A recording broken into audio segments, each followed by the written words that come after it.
Sur les côtes bretonnes vit un animal discret sur lequel on ne connaît pas grand-chose.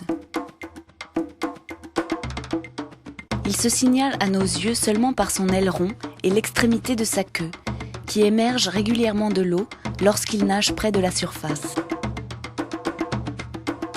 Cet animal est un grand requin, totalement inoffensif, le requin pèlerin.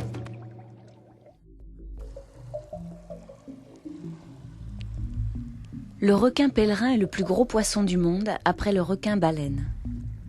Il peut atteindre 12 mètres pour un poids de 6 à 7 tonnes.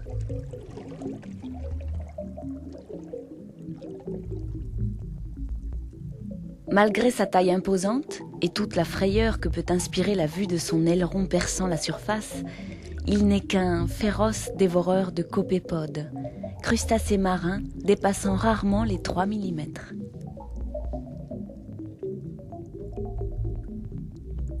Présent dans les eaux tempérées et froides des deux hémisphères, le requin pèlerin est surtout observé dans quelques secteurs côtiers et uniquement à certaines périodes de l'année.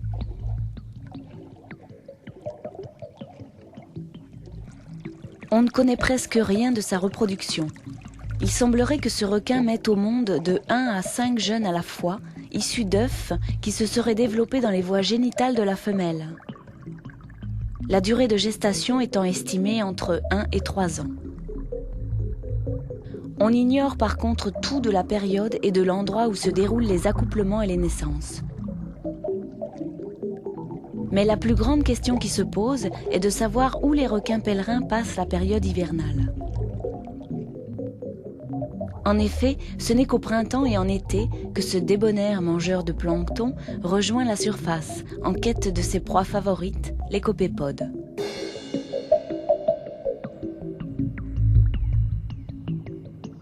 Il nage avec une certaine nonchalance, gueule béante, filtrant ainsi l'équivalent d'une piscine olympique à l'heure.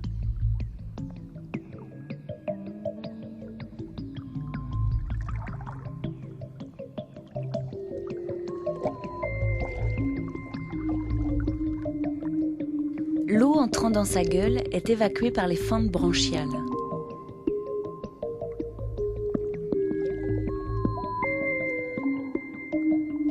Elle sera débarrassée de son oxygène, capté par les branchies.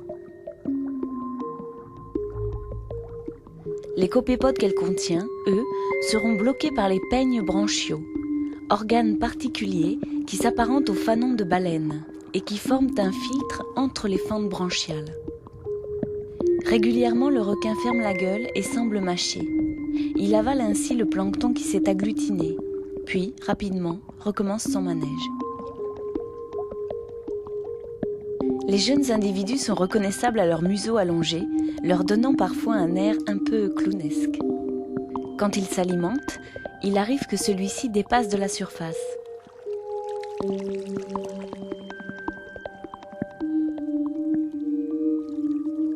Ces petites franges, qui lui donnent un certain style, n'ont aucune fonction esthétique. Il s'agit de parasites qui se fixent fréquemment sur les ailerons du requin. D'autres profitent du transport gratuit, tels ces lamproies, poissons parasites qui se fixent avec leur bouche ventouse sur les nageoires et au niveau des parties génitales.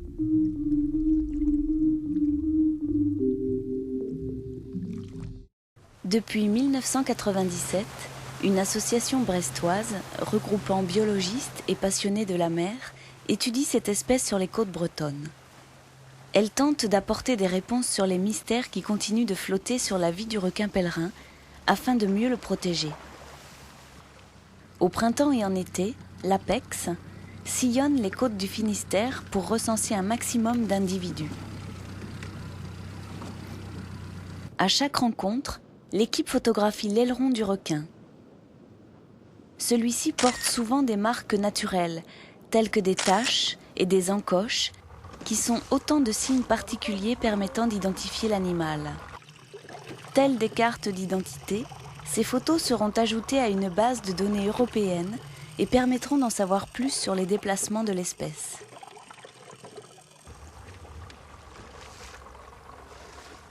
Un autre volet du travail de l'APEX consiste à équiper certains requins de balises de suivi par satellite. Pour cela, les scientifiques doivent s'approcher des animaux afin de leur ficher une petite fléchette sous la peau.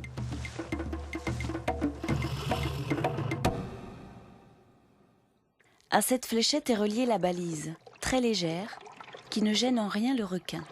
Équipée d'un dispositif de largage programmable, cette balise enregistre régulièrement durant plusieurs mois la profondeur, la température de l'eau et l'intensité lumineuse. Après s'être décroché du requin et être remonté en surface, l'appareil transmet les informations enregistrées via les satellites du système Argos.